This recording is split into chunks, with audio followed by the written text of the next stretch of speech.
All right. Well, hello, everybody. It's good to see you all. Good to see you all tonight. Want to welcome you as we gather for the third time in our 5-week Lenten journey with Pope Francis, where tonight we open our hearts and minds to the world. So I'd like to begin by sharing a story, and you may have heard it, but I find it doesn't hurt to be reminded of it every once in a while. And it goes like this. Once there was an old man who used to go to the ocean to do his writing. He had a habit of walking on the beach every morning before he began his work. Early one morning, he was walking along the shore after a big storm had passed and found the vast beach littered with starfish as far as the eye could see, stretching in every direction. Off in a distance, the old man noticed a small boy approaching. As the boy walked, he paused every so often, and as he grew closer, the man could see that he was bending down to pick up an object and throw it into the sea. Well, the boy came closer, and the man called out, "Good morning. May I ask what it is that you are doing?" The young boy paused, looked up, and replied, "Throwing starfish into the ocean. The tide has washed them up onto the beach and they can't return to the sea by themselves. When the sun gets high, they will die unless I throw them back into the water." The old man replied, "But there must be tens of thousands of starfish on the beach. I'm afraid you won't really be making much of a difference." The boy bent down, picked up another starfish, and threw it as far as he could into the ocean. Then he turned, smiled, and said, "It made a difference to that one." Well, we all have the opportunity to create positive change, but if you're like me, you sometimes find yourself thinking, I'm already really busy, and how much of a difference can I really make? And I think it's especially true when we're addressing some of the massive social problems that we have. So when I find myself thinking that way, I try to remember that story. You might not be able to change the entire world, but at least you can change a small part of it for someone. And they say that one of the most common reasons we procrastinate is because we see the challenge before us as overwhelming. And that a good way to counter that is to break a challenge down into smaller pieces and then take those one at a time, kind of like one starfish at a time. And to that one starfish, it can make a world of difference. A single ordinary person still can make a difference, and single ordinary people are doing precisely that every day. Now, if we could bow our heads, listen, and pray with me in your hearts. Grant us, Lord God, a vision of your world as your love would have it. A world where the weak are protected and none go hungry or poor. A world where the riches of creation are shared and everyone can enjoy them. A world where different races and cultures live in harmony and mutual respect. A world where peace is built with justice and justice is guided by love. Give us the inspiration and courage to build it through Jesus Christ our Lord. Amen. Well, this evening, we're going to be exploring chapters 3 and 4 of Fratelli Tutti, where our Holy Father calls us to recognize the dignity and worth of every person. He writes that the spiritual stature of a person's life is measured by love. Francis goes on to consider immigration, explaining that until the conditions which force people to migrate are collectively addressed, nations should have a fundamental openness to welcoming, protecting, promoting, and integrating their neighbor. He writes, the true worth of the different countries of our world is measured by their ability to think not simply as a country, but also as part of the larger human family. So some profound thoughts in Francis's writing tonight. And we'd like to move along and introduce and welcome to you Dr. Anne DeFranja, our speaker for this evening. Anne lives in Akron. She is widowed and has been a member of St. Vincent's for about 5 years. Anne is a member of the Pastoral Care Commission. She is a semi-retired physician, family medicine and addiction medicine, and currently doing consulting work at Portage Path Behavioral Health. Anne has 2 adult children and 2 grandchildren. And we welcome Anne this evening. Thank you for being with us. Thanks, Rita. Mm-hmm. Okay, my grandson has promised that he is not going to interrupt me. So, but there's no guarantees. So that's my warning for the for the evening.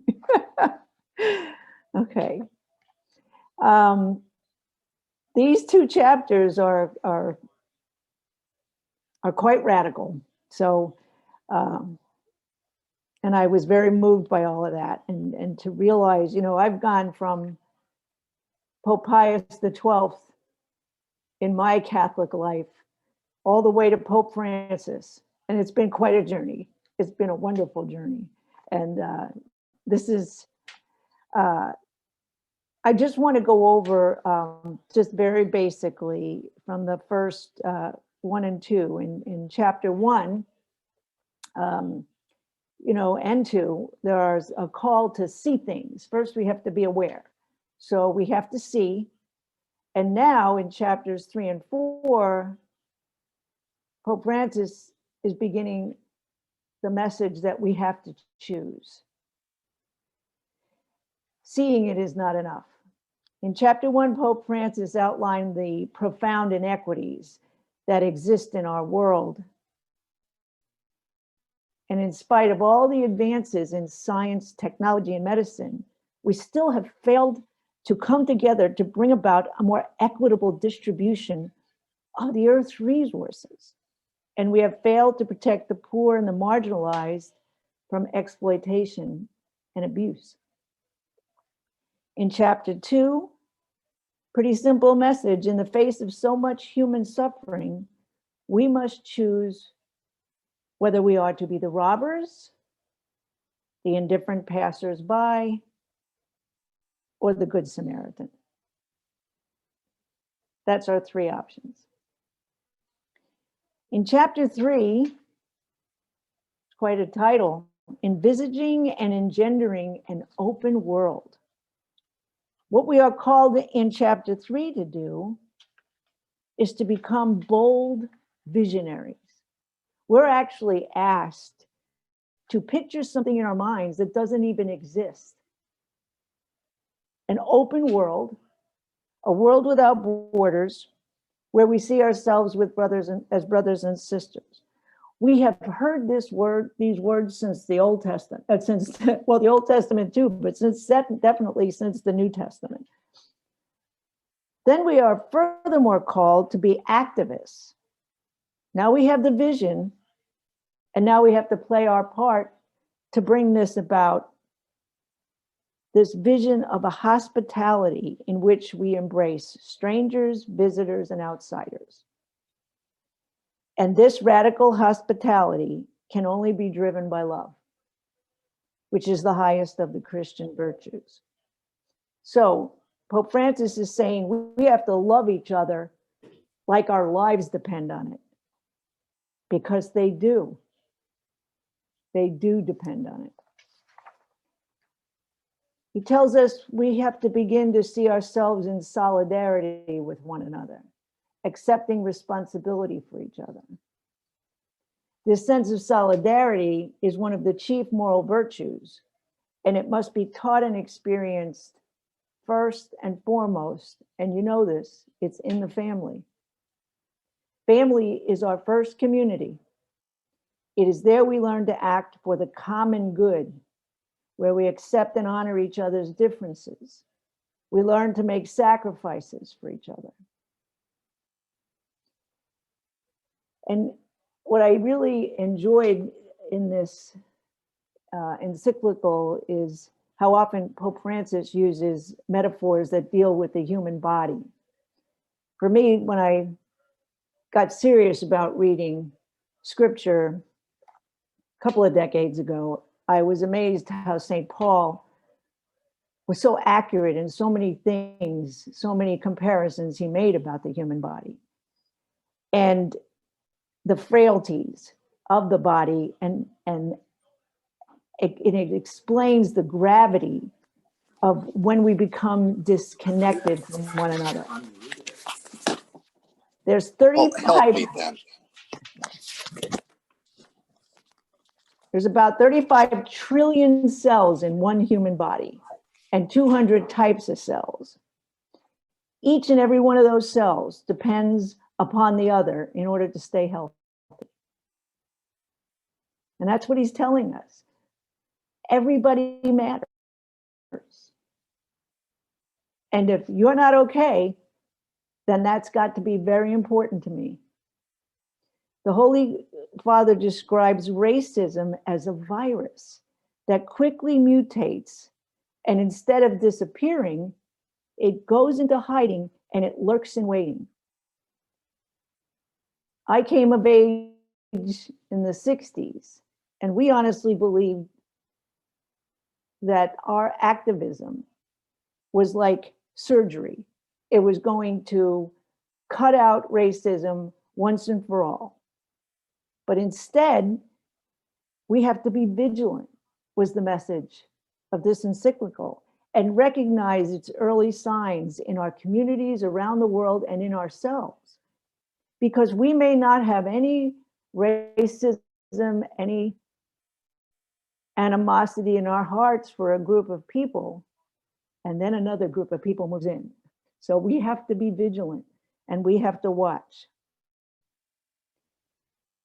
Also, Pope Francis says we have to avoid radical individualism, which he says is another virus, which is extremely difficult to eliminate because it's clever and it makes us believe that free rein to our ambitions somehow serves the common good. Haven't you heard that before? That if you get to make, billions of dollars, that's just going to help everybody. No, not necessarily. And he tells us of the risks that come when we believe that enough is always more than what we have. And I believe that that's our human nature, and that we are being called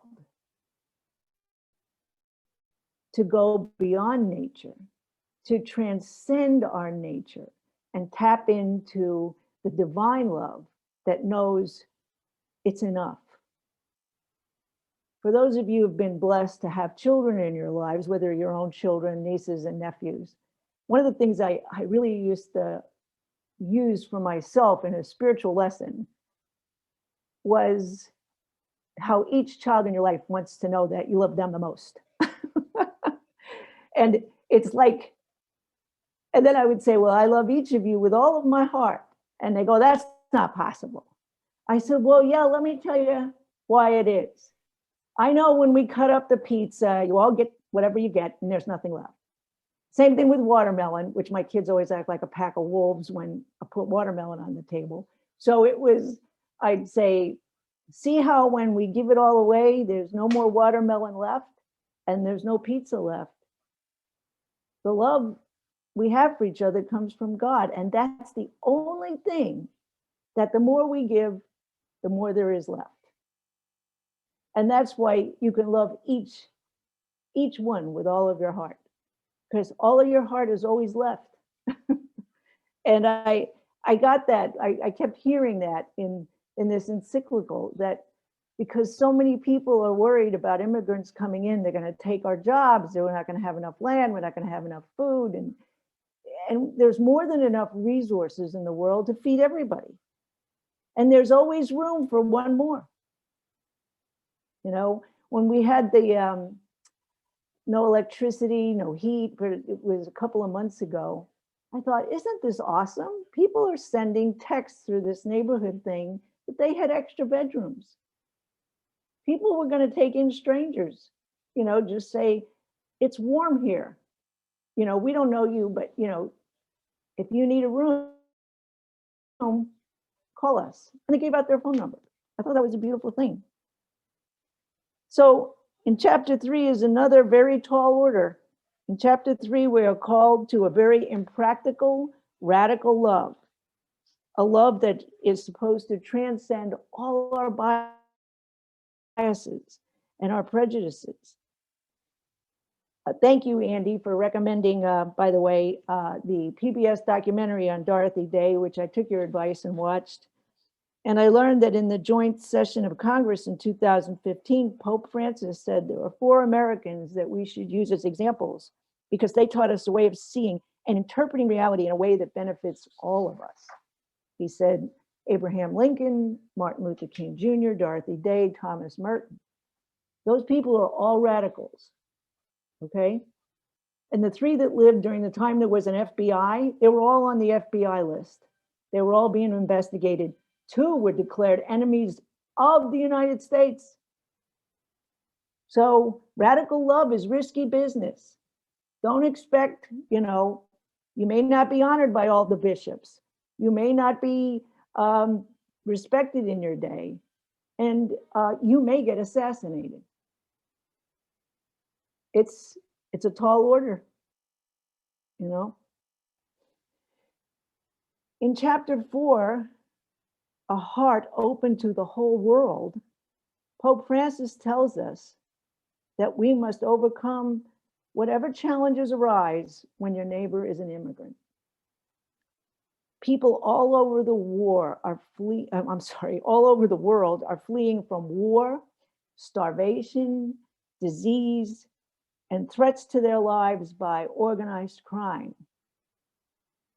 There is no protection for these people. There is no global legal system, political system, or economic order that protects any of their rights.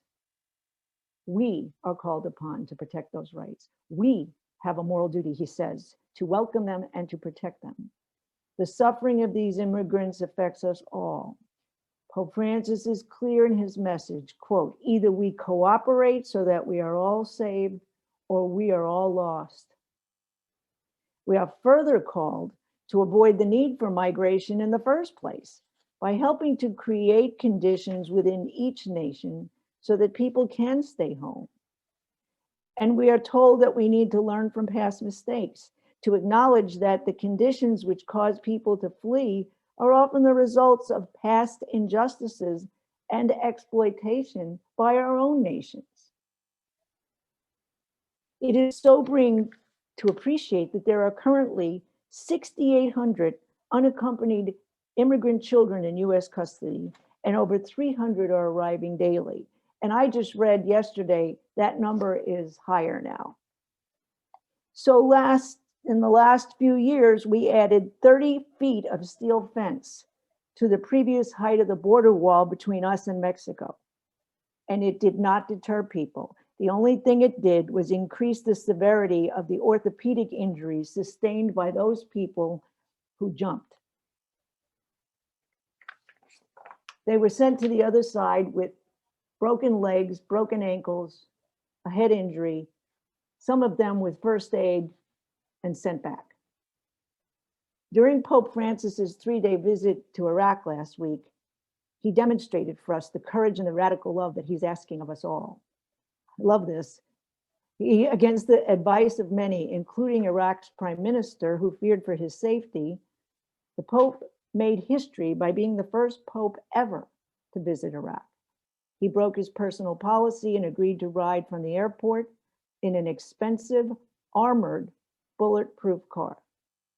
Videos showed him limping, likely from a flare of the sciatica he has. He spoke with Muslim clerics, he celebrated masses, visited one of the world's oldest and most persecuted Christian communities. The Holy Father's appeal for a common ground for all religious groups and an end to violence, extremism, and intolerance is a call to choose love above all else. to have a heart open to the whole world, to choose to be the Good Samaritan, to hear with new ears the Sermon on the Mount.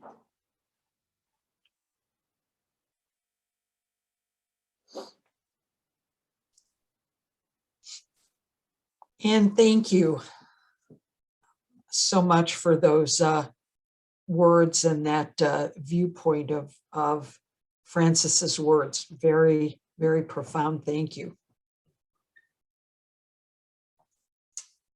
We'd like to now welcome and introduce Sister Juliana Beck.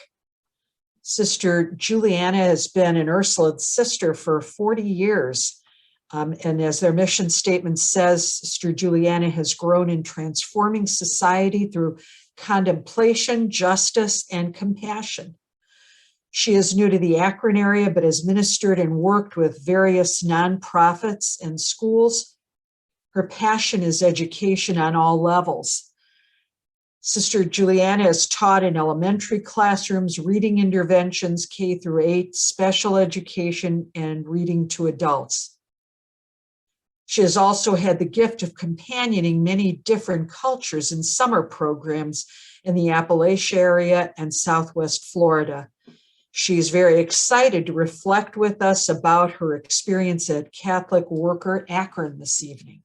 So thank you, Sister Juliana, and welcome.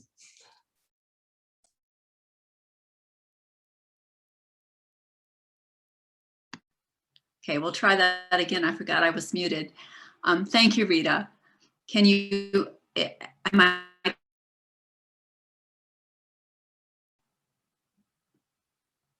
hear me all right?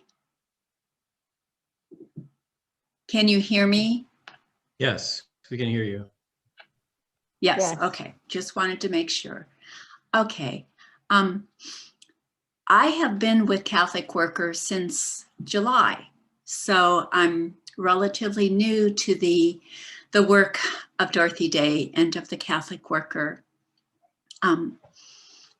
apostolate.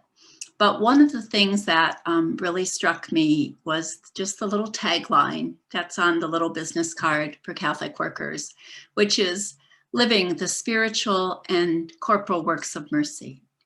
So just a little, and that tagline came from Dorothy Day.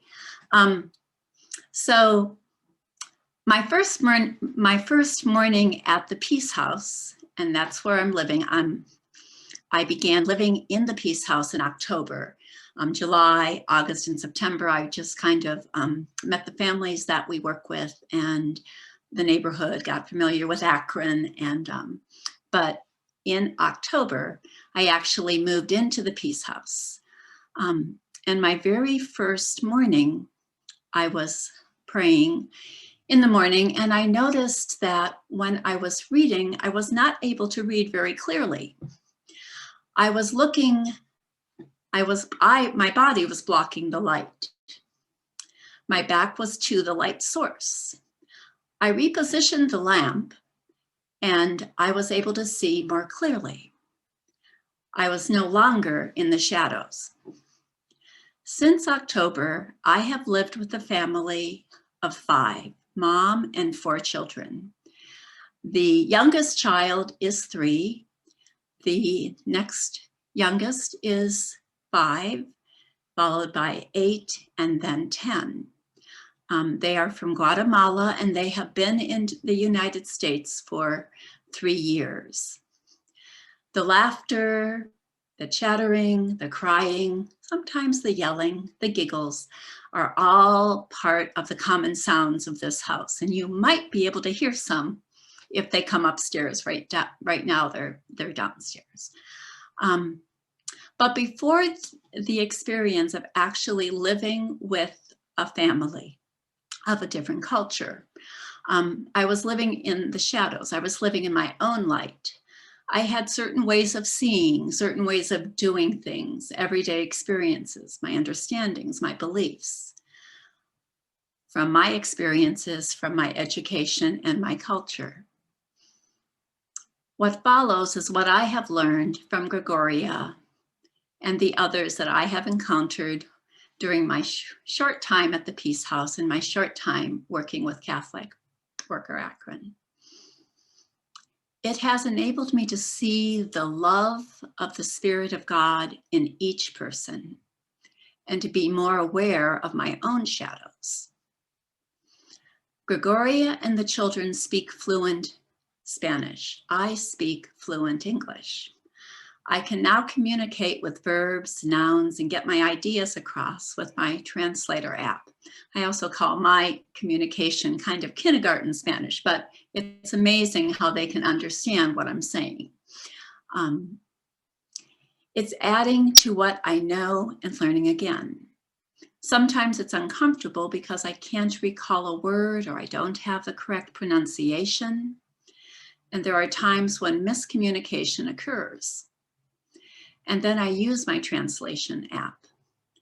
It has taught me patience and humility with myself.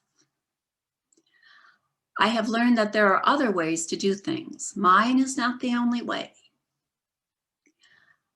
I have learned that tortillas and rice and beans are very filling and nutritious. I have learned how to eat a tamale and how time-consuming they are to make. Our morning routines are different, but we all get off to school, even though it's remote learning. Well, it was up to this week for the younger ones. I have discovered that gratitude is something that is most important and that family and not necessarily order come first.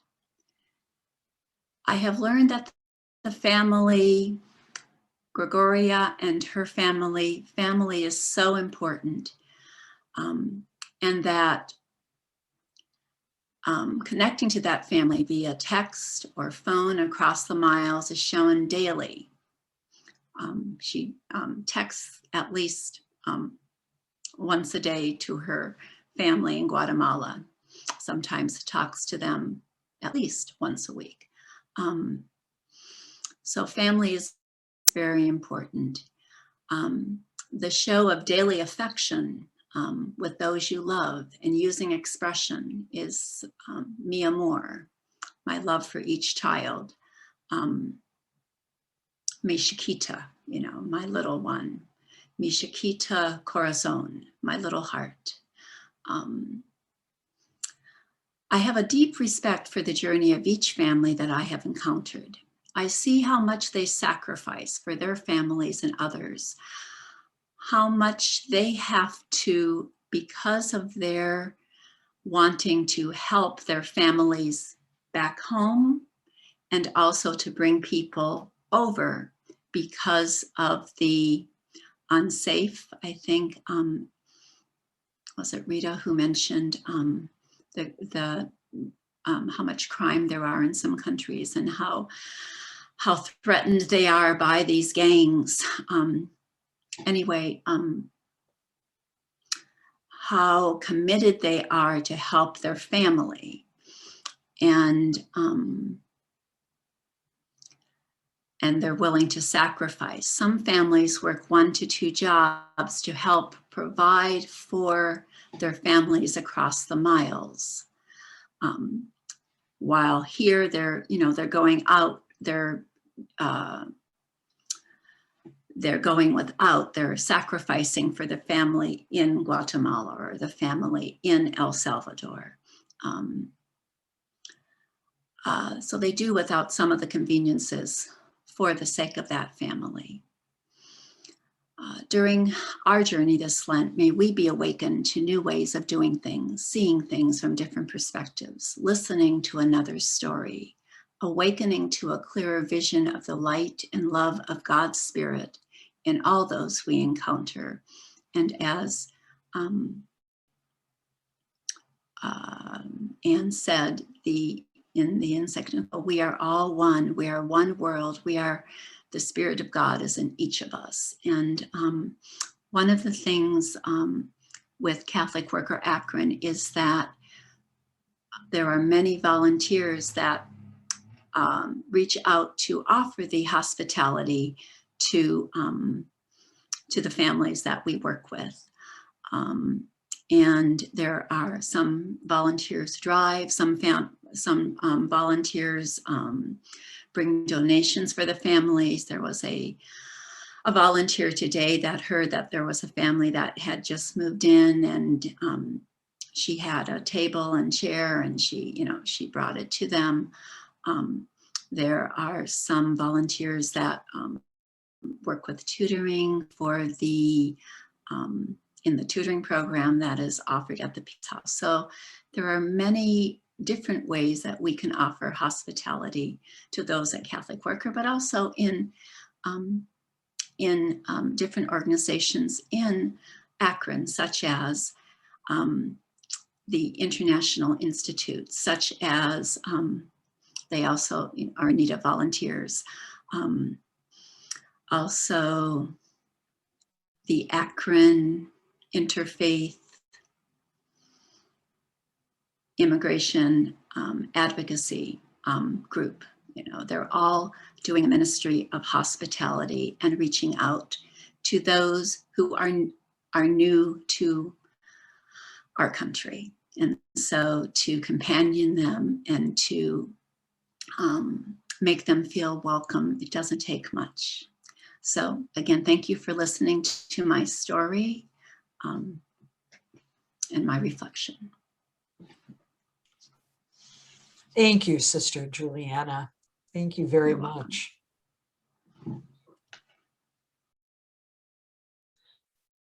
We'd now like to welcome Miss Laura Kingsbury. Laura is a University of Akron grad with a master's in Spanish and is dual licensed to teach Spanish at all levels and high school math. She's currently an instructor in mathematics at the Upper School of Gilmore Academy and has a special interest in social justice in mathematics education.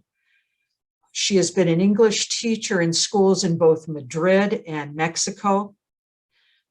Laura has made several mission trips with Sociedad Amigos de los Niños, founded in 1966 by Sister Maria Lego, a Franciscan sister known as the Mother Teresa of Honduras, who has raised and educated more than 40,000 of the poorest orphaned and abandoned children in Honduras.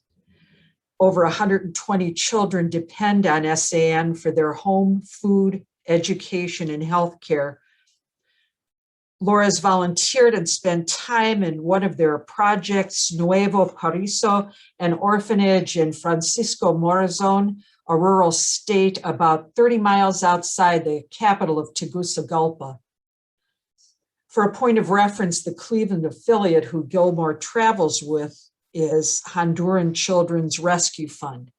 And most importantly, Laura is my daughter, so it's really good to see her. We don't see each other that often. So it's good to see you. Welcome, Laura. Thank you for being here. Thank you. So I teach high school, and I have to say how nice it is to see so many people with their cameras on and to not just see the top of your head either. So thank you. Thank you for that introduction. I did bring a few pictures of the project where I volunteered in Honduras. So I'm going to go ahead and screen share. And I think you can see, just to put a visual with some of the things I'm going to share. So this is a picture of Sister Maria Rosa, who is she's the founder of Sociedad, which is where I volunteered. She did pass away last year in October of 2020 at the age of 93. So it just makes me look back and be so grateful for the time that I was able to spend with her. And one of the things that she would always share with the mission groups that I think always meant so much to me, just a quote she always had, was that to make a new society and to give people dignity, you have to grow that dignity within them. And I think all of her projects that she has going throughout the nation just really speak to that. So a little bit of background on Honduras. It is the second poorest country in the Western Hemisphere. 2/3 of the population live below the poverty line. And there's estimated to be about 150,000 orphans that live throughout the country. So organized crime, violence, governmental corruption just runs rampant, you know, to the point that its major center of cartel activity, which was the city of San Pedro Sula, was dubbed the murder capital of the world in 2013. So the situation has improved a little bit, but Honduras still currently ranks as fifth on the list of intentional homicides per 100,000 inhabitants. So they are historically a strong ally of the United States. They've never really had like a communist sort of, you know, uprising or anything. Like our history with Honduras is pretty deep. We have a lot of factories there. So they're a country that's never really like caused any trouble for the US, but you know, just so much of the population lies in abject poverty.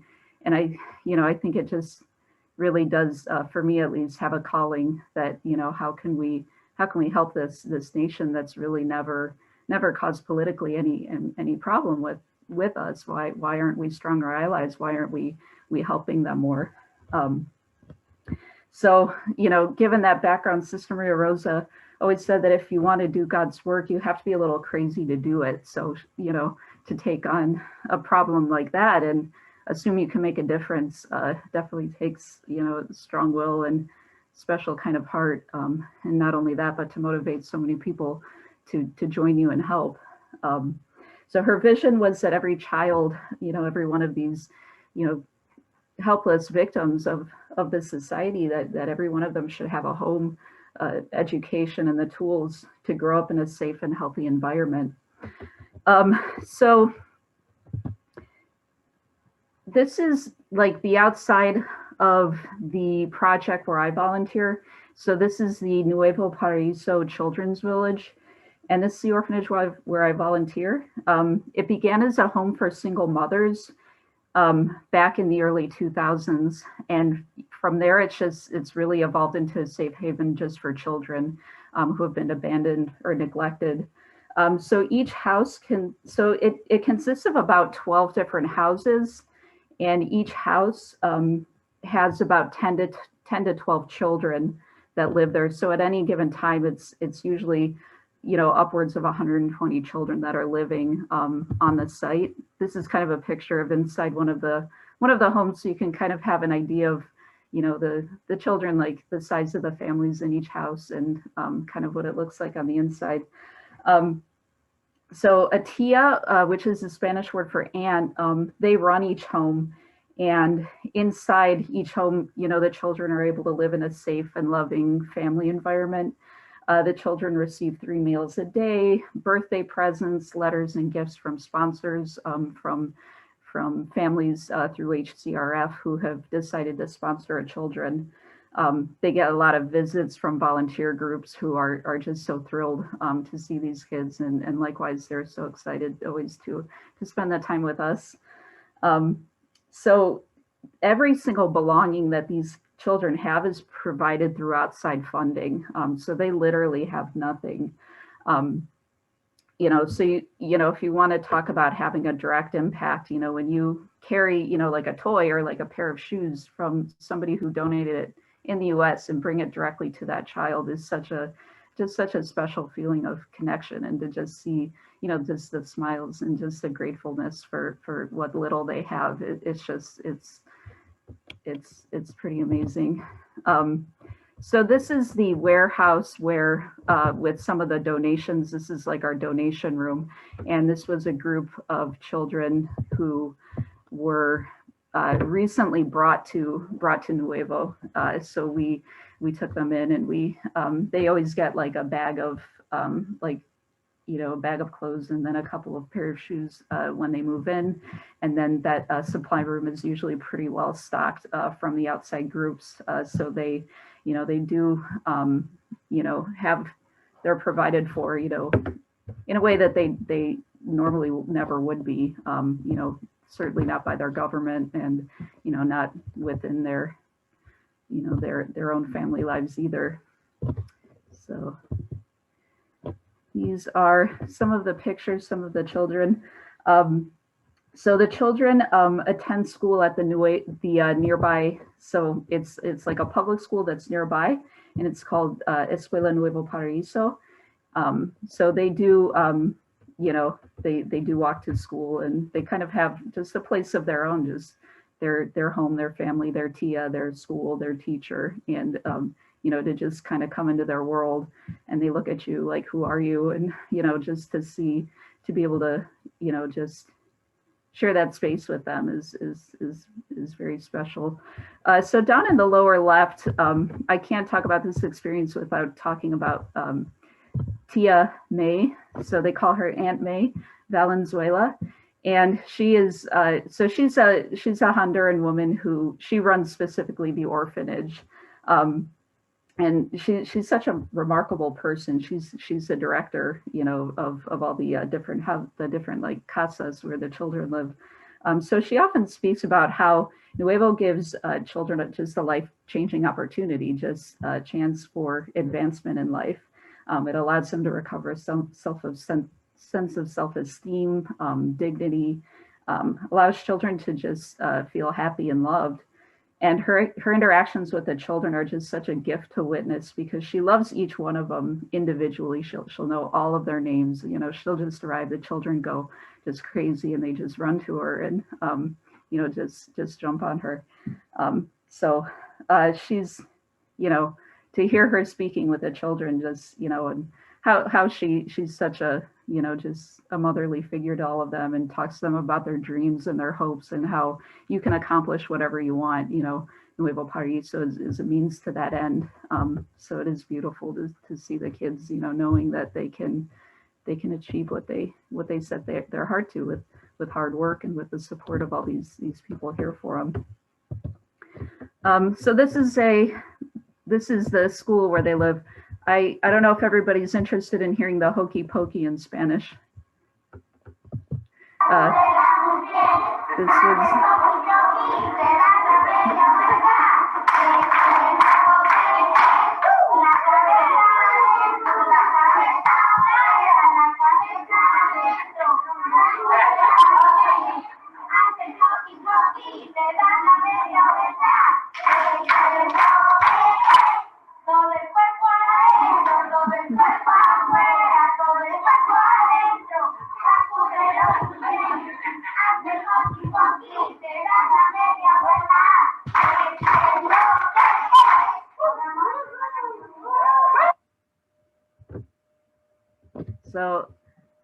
So that's the school. So we did go in for a school visit, and this is kindergarten or first grade. So some of these students live like in the nearby town, and some of them actually are from the orphanage. So they do, this is their local school. Some of the other projects, so again, the work of Sister Maria Rosa has reached as far and wide throughout the nation. The next place I'd like to mention is here, Montaña de Luz, which means mountain of light in Spanish. So this began as a hospice for children with HIV and AIDS, whose parents had died or become too old to care for them. So this started in 2001. So the like among, so in Central America, 60% of the people with HIV or AIDS live in Honduras, so it does disproportionately affect the country. So this place was founded when there was still kind of a stigma attached to HIV, and when the life expectancy wasn't so high. So in 2001, the first 3 children arrived, but then by 2018, they had cared for over 65 kids. And by 2003, they actually just transitioned from being a hospice to just being a home, because they did gain access to the antiretroviral treatments. So when you visit there, it feels really just like Nuevo Paraíso. It's just like another house, and the kids are very well taken care of, and able to, in general, live, you know, live a normal full life. So they run and they play, they go to the school that we visited actually. They also begin preparing them for adulthood there. They offer education and vocational training. So I think for me, it was, I think I would always worry, you know, what happens to the children when they grow up, but Sociedad does such a nice job of, offering vocational training and just life skills education in helping these kids, as they enter the adult world. So Santiago Home is home to over 25 teenage boys, and it is growing. So they depend on Sociedad for all their living needs, but they also, again, learn life skills training and, just receive an educational background before entering the university. So a lot of times, like the boys, especially who grow up in Sociedad, they don't always do well when they enter, normal Honduran society. They've grown up with love and they've grown up with their tia and with their family. So a lot of them can be very vulnerable to gang activity and to being recruited. So it's nice that they have this transition home for those younger boys. And this group down here, they were a fun group. So they're living there now. They were little in that picture, but they're currently living in the Santiago house. They're a group that my group from Gilmore is pretty well acquainted with. So in Tegucigalpa, another project that Sister Maria Rosa started was the Rey Sirene Valenzuela School for Girls. So this enrolls 450 young women. And most of these girls work as domestic servants to Honduran families throughout the city. And this actually is in Tegucigalpa. So this is in the capital, but the orphanage and the boys' home in Montaña de Luz is more in the rural area. So this is for urban dwelling girls who are working as domestic servants in the city, which is not always a safe or, a very, very secure job to have. So they receive schooling here on their days off. So they usually attend classes on Saturdays.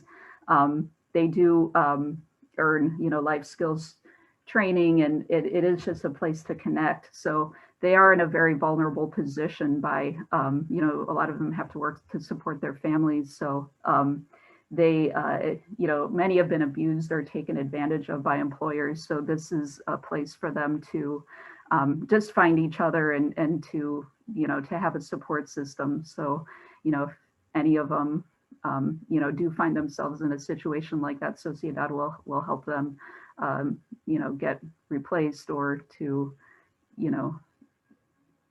get some, somewhere for these, it's a tough thing to hear them speak about, some of the things that have happened to them. So this school again is one of the places that allow, just for these young people as they enter the adult world, just find a safe haven, because some of them have pretty just as heart-wrenching stories about things that they have experienced. So it's a girls' school that and just shows how Sociedad evolves into it evolves to address the needs of these kids as they get older and as they encounter the problems of the greater society. This organization is there to meet them and to meet those challenges and to lend a guiding hand through them. So another important just project that's also funded by Sociedad. This is the Santa Rosa de Lima Clinic. So this started as really a nurse's station at Sociedad. So this is right outside the orphanage where I volunteer with the children. So it started really as, basically like a first aid station, just as a place for, for if the children, got sick or got minor injuries or anything. And it's evolved into a fully functioning regional hospital. So it started in 2000, and they now have a surgical unit. They have a labor and delivery unit. They do dental work, they do lab work, they do inpatient and outpatient services. It's the only medical station, the only medical center of this caliber in that area. And they serve around 60,000 people in that whole general area. So even like my first visit in 2014 to like the last time I went, which was in 2018, how it had expanded. I mean, it's again completely just funded by outside organizations, and to see, you know, just more people gaining access to the good quality of care. They have great doctors there.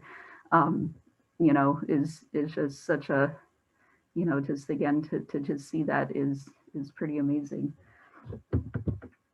And then outside of, you know, I think projects that are directly like funded by Sociedad, you have, you know, just small businesses that have kind of popped up around the area. So this is Teresa de Jesus Gomez, and she runs a plantain chip stand right outside of the orphanage because they get so many mission groups there. And she was one of the women that was one of the first women that arrived at Nuevo Paraíso when Sister Maria Rosa founded it, because it did start as a foundation for single mothers. So she was one of the original mothers, and she started this business for the groups that come in, because all the high school groups, they love these plantain chips, and she has owned her own business now for 6 years. She has put her two oldest kids are in college now on scholarships, but she was able to provide a living for them and start a small business out of groups just coming by. So how it affects, you know, just, you know, the greater society, the greater area around it. It's become just a healthy, you know, population center for little businesses like this. This is a little supermarket that's again right outside the right outside Nuevo, where again always, you know, just always bustling with people, you know, with the groups, with just local people here, and you know, the owner just has a healthy business, and you know, again, just indirectly affected by her work, but directly affected by her work. So to just see how you know, how that's grown is you know, you always notice something else, like, you know, some other success story around there, which is exciting. So after, and then this is just the you know, just getting close with the children and getting close to each other, you know, within our group is you know, it's such a nice time to reflect and look at your own life, and you know, just talk about what we've learned from being there. You know, that's always a special part of it. This was us on Palm Sunday in Tegucigalpa, and then this is the cathedral in the capital. So after my first mission trip, I spent a really long time reflecting on the experience and just what it meant. So my first trip was in 2014, like I said, and I really haven't been able to like stop. I can't stop going back because, you know, just behind all those smiles, behind every picture, there's some story of connection, you know. So more than the gifts and more than the money, more than the donations, what these kids really look forward to is that sense of connection, those relationships. So whether, you know, it's a chat with the older kids about, you know, their future, just carrying around some of the little ones, the babies to the toddlers, you know, that's what helps them self-actualize. And that's what helps our students as well, our American, you know, groups grow in awareness and in empathy. So I think she's helped us make Honduras a better place. So what this, you know, this just speaks to, why do people migrate? You know, how can we improve conditions there? And you know, they won't get this from the government. They, you know, it does take help from outside groups, and it takes us caring enough to go there and establish those connections, and then, you know, and then just provide the legwork and the funding to just get it directly to people, and instead of waiting around for it to happen. So just to see that, you know, that idea of growing dignity, like you see it within each kid, but then you see it within the greater area too. So I think when we talk about procrastinating at the beginning and how it, you know, when something seems insurmountable, we tend to like hold back and not want to do it. And, you know, and I think that's kind of what, you know, why I always you know, I always think like, you know, are we doing good work here? Like, is this making an impact? And, you know, it is, it's just very little by little. And, you know, when you go, you know, multiple times, you see every time you get more out of the experience until you can't stop going back. So that's a little bit about my experience. If you want to just hear more about her projects, it is Sociedad Amigos de los Niños. I'll type it in the chat, and they have all kinds of opportunities for volunteer work and for sponsorship. So I encourage everybody to read up about it. It's been life-changing. It's just been such a special part of my teaching experience. And then to, you know, to just, again, just build those connections has been, it's been amazing. So thank you. There's so much more to share, but I know we don't have time to share all the stories, but thank you. Thank you. Thank you, Laura. You know, thank you, all our speakers with, you know, so much there. And in light of our readings and, you know, what we've heard from these women tonight, are there any comments, thoughts, questions that, you know, have come up in your mind as we've listened to them talk? Please feel free to unmute yourself and join in a discussion.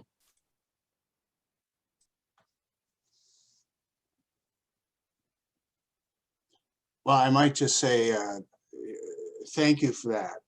It brought back some very happy memories for me personally, actually. In 2008, I spent about 11 days with the Maryknoll missionaries in Guatemala and El Salvador, and it was transforming.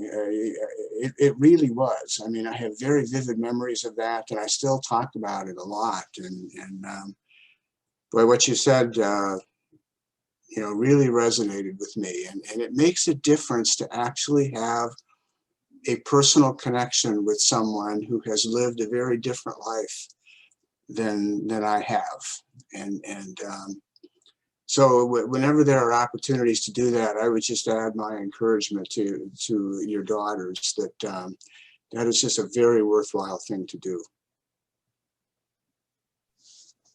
No, I would just add too, sometimes we're hesitant, you know, we think, oh, gee, I can't speak the language, you know, or what could I do?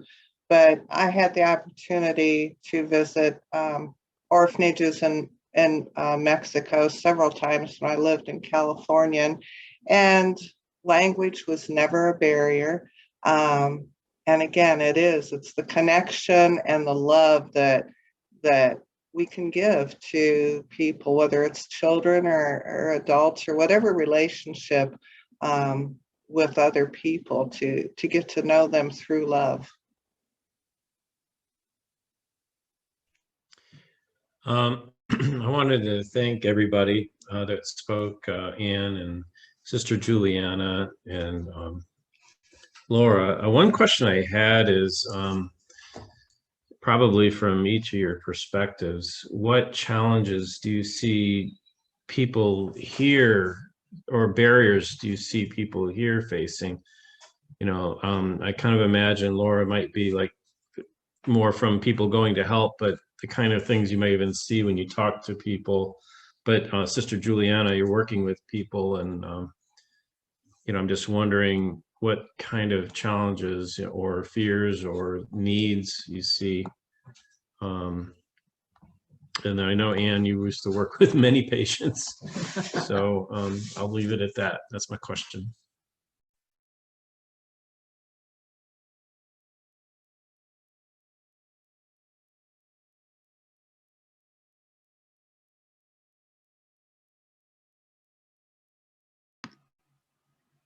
I think one of the challenges is the given the environment that are of getting here, you know, the last few years, and the hostility. So, so one of the things is fear. You know, they are fearful. To give you an example, one, it's getting less, but it was the afternoon and everything, we have 3 locks and it was all bolted. And again, because of the woman's experience that I'm living with was there were things in her life and experiences here that that made her fearful. So I've seen in some of the families the fear because of some of the raids and things like that. I don't know if that answers your question, but that's one of the things that I see that's a challenge. I don't know if that's what you meant. That's pretty good. I also was wondering, you know, like, because I know you work, well, there's a lot of undocumented persons that you work with, but even just getting basic needs met. My work at Catholic Charities, I'm finding nobody's willing to help pay for stuff. And you're kind of in a situation with needing a lot of volunteers, as well as just help. Similar to the folks I saw with Laura's situation in Honduras, the government wasn't going to do anything, so it really relied on people's initiative or groups' initiatives. I don't know. Any more thoughts on that?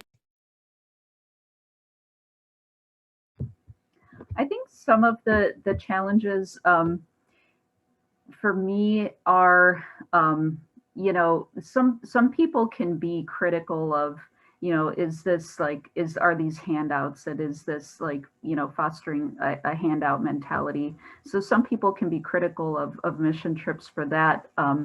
But, you know, I can't think of a better example of the starfish story, though. I mean, it has to start from something. Like, if you took these organizations away, I mean, these kids would just, they would have no one and they would have nothing. So, you know, what the mission trips establish is that connection and that infrastructure and that personnel to at least hopefully, you know, just jumpstart something in society to, you know, to provide for these people. I know I struggled with that, and, you know, you know, and reading the encyclical, you know, just helped me a lot, you know, just kind of come to terms with that, and that idea of how do we improve conditions in these countries. Honduras isn't a huge country, and to see, you know, in different places throughout the country, you know, places affected by sociedad, and to have people just, you know, just so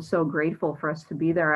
I get there and you know, the first time I felt uncomfortable, like what have we done to deserve this? But when you hear the personal stories and just, I can now feed my family because of you, it's humbling, and it's kind of back to that, you know, like just learn how to take a compliment, learn how to accept when people are grateful for it, instead of just, well, you know, this is semi right, therefore, you know, it's not completely right, therefore we shouldn't do it. Because, you know, you know, every time I leave, I feel more and more like this, you know, we are making an impact here, and it's not just about, okay, you're here from birth to 18 years old and then you're out. It's the jobs provided, you know, to the tias, to the kitchen workers, to the maintenance people. Like, it's all a livelihood for them, and, you know, and they're just working people, and that's a non-corrupt organization that's not going to disappear overnight, that's not going to pressure them into, you know, treating anyone poorly on the job. It's, you know, or pressure them into joining a new organized crime, or it's a legitimate organization that's there to stay. So for me, that's what keeps me going.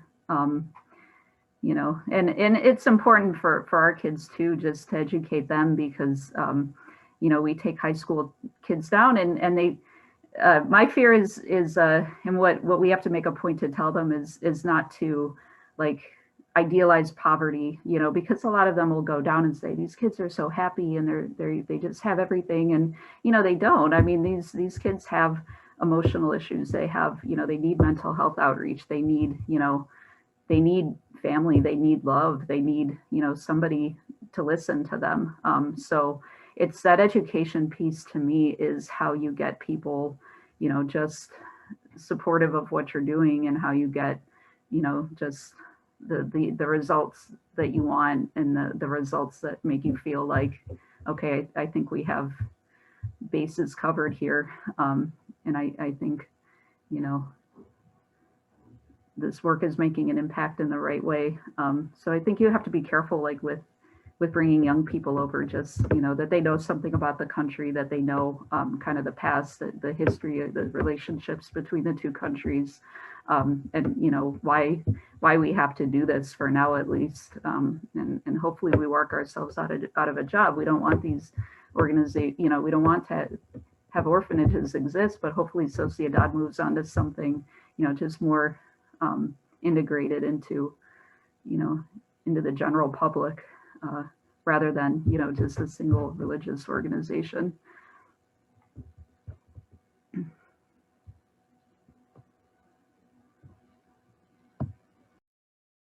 Well, I just wanted to share that, you know, Mother Teresa is so good.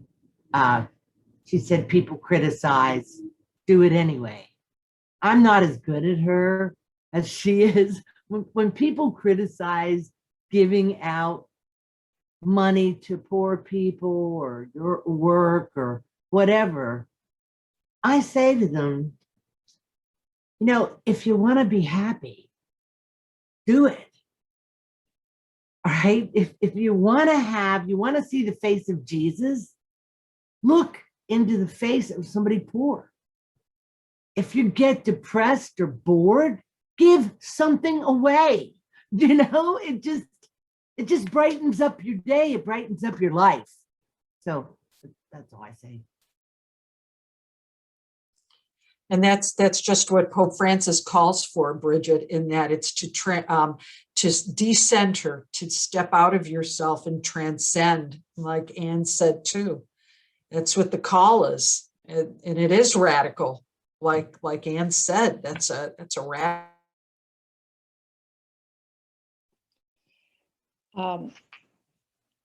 Andy, Rita, one of the things I wanted to say about obstacles, you asked about obstacles. And the thing about this encyclical is when Father Norm said right on the first night, you know, he wrote this encyclical to everybody. And so I decided to take it personally. In other words, and I really thought about, what are my obstacles? Okay, I know he wrote it for the Muslims and the Hindus and the Christians, but what's he saying to me? You know, and that's just something that, you know, that's a great Lenten question. What are my obstacles? What am I afraid of? Or what any obstacle, you know, like, or fear. Fear can be an obstacle, or lack of knowledge. Like, I'm really glad to hear what I'm learning tonight, you know, because I always know the Catholic Church does a lot. But when I read this encyclical, I got online and I thought, well, what exactly are they doing and what can I do? So part of the obstacle was my own ignorance. Part of my obstacle would be my own fear and not knowing, but not knowing. So I think that, I think the obstacles for us, for me individually, is probably the same thing it is for communities and even larger groups. But this is just the beginning. What a wonderful conversation he has started. Thanks.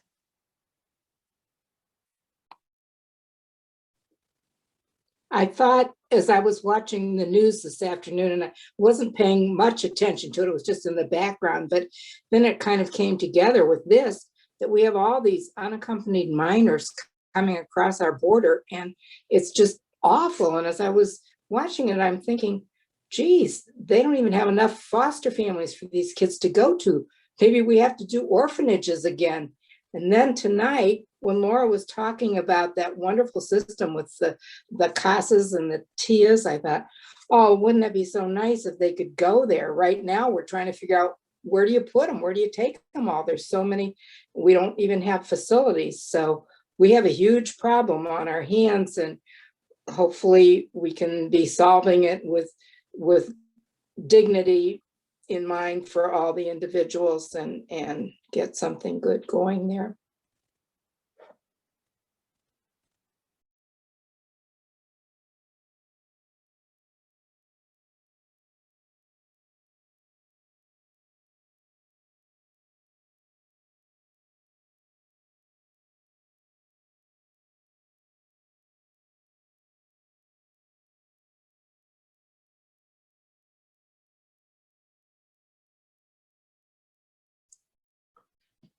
Other thoughts, questions, comments?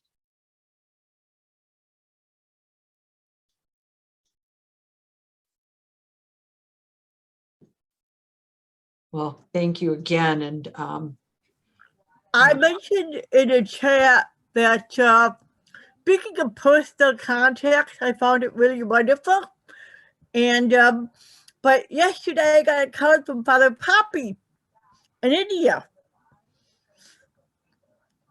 So it was great. But it was a Christmas card. Came with the news. I used to contribute when I was teaching PSR. I had children play. We would answer questions for pennies. And the way that worked was I would pay them pennies and they would contribute whatever they wished to the fund, so we could donate to Father Poppy to buy cows for poor widows. And that's what we did at the charity fair. So I hope you heard that. we did, yeah, that was great.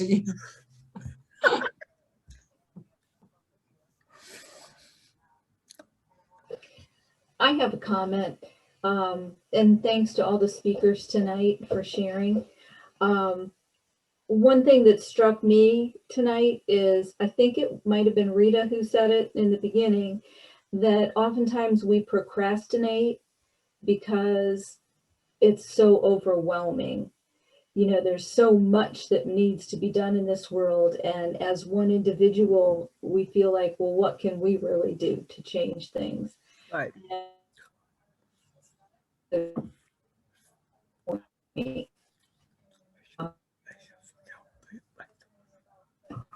Mm-hmm.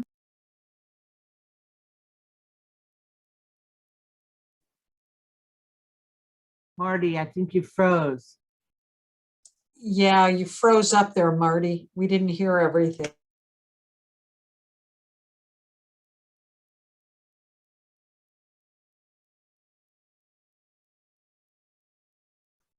Well, I used to feel like this when my three were little. And the whole house could get trashed in 4 hours, all right? So much stuff. So I managed to get this big plastic rake. And I used to rake all the toys up into a pile about 2 feet high and about 6 feet wide. And I'd look at that pile and I'd think, I just can't, this is just too much, right? But then I just was like, okay, just pick up one thing, just one thing and put it where it belongs. And then pick up another thing and put it where it belongs. And pretty soon the kids were chasing around saying, oh, we want to take one. We want to take one and put it where it belongs. And so it got to be our raking game. But I think that that's true for all of these works of love. When I first came into a poor neighborhood to live and I didn't know anybody, I thought, what can I do here? I don't know a single soul. So I just like to bake cookies. So I baked a whole bunch of cookies. I put 10 on a plate and I took a plate to every neighbor that was around my house. Then the kids started yelling for me when I walked down the street. Cookie lady, cookie lady. They didn't know my last name was Cook, right? Cookie lady, are you bringing us cookies? So I started to make more cookies and just take them around. And that was how I got to know people and talk to people. It wasn't any big thing. It was just a little thing, but it was something I knew how to do. So, you know, just take a crack at it is what I say. You know, whatever little flash your guardian angel puts in your brain. That's all. Isn't that the truth? And that's just that those small acts. You know, if everybody just did, you know, those little small things. Mother Teresa was at a huge conference and someone asked her, how can we bring about world peace? And they expected this big answer. And she said, go home and love your family. Very simple. Go home and love your family. You know, start with that one small act, that one small outreach. And you know, it's like that stone in the pond, the ripple effect. You know, that one ripple just moves out and can really change everything. Just a plate of cookies.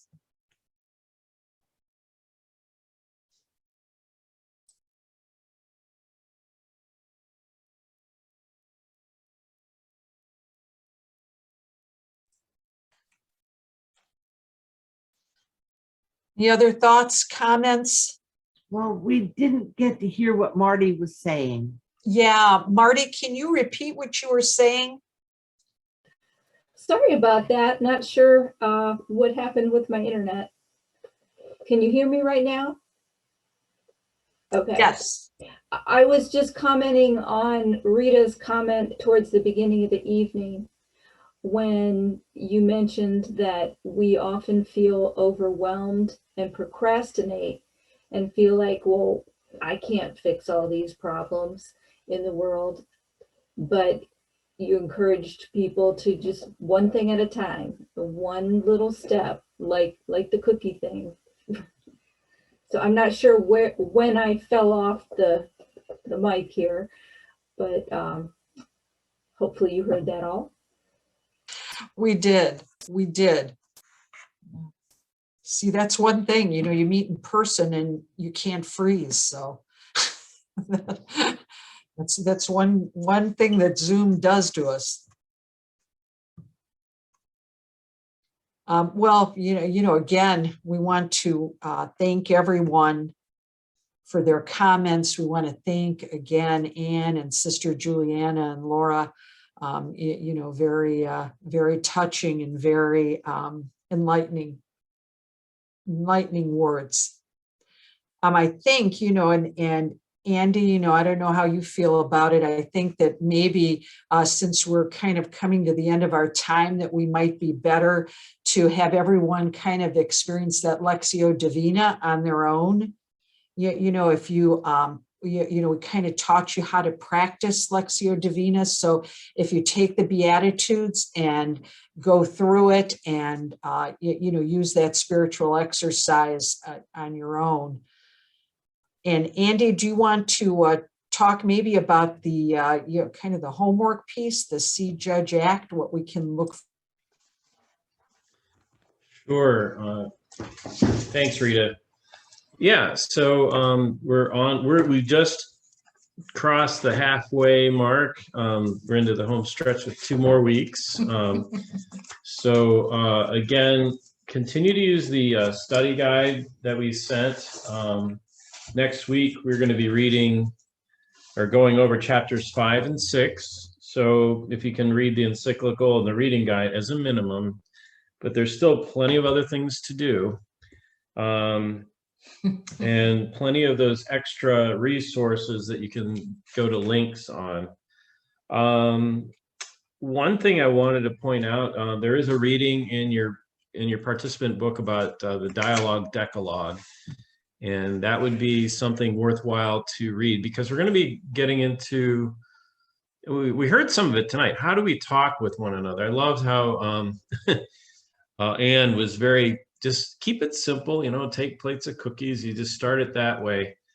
But sometimes too, you know, when we're dealing with people who have different views or things that are different religions, different politics, different understandings, we need, Pope Francis is calling us to engage. So the little article there on the